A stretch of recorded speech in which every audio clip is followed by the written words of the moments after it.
Zero అన్న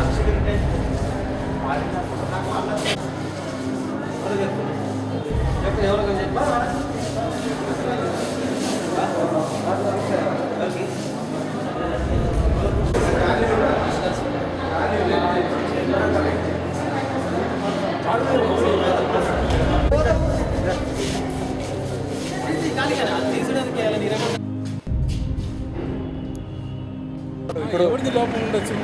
అదే మరి వాళ్ళు ఎవరిది లోపం అనుకుంటున్నారు? నిర్లక్ష్యం వల్ల ఇది కాదు, అది మెకానికల్ ప్రాబ్లం.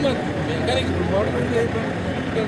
జీవితం ప్రాబ్లం అవుతుంది. ఏదైనా మెకానికల్ ఎంత మనం హైలైట్ చేయాల్సిన అవసరం లేదు. ఇది హైలైట్ చేయాల్సిన అవసరం కాదు.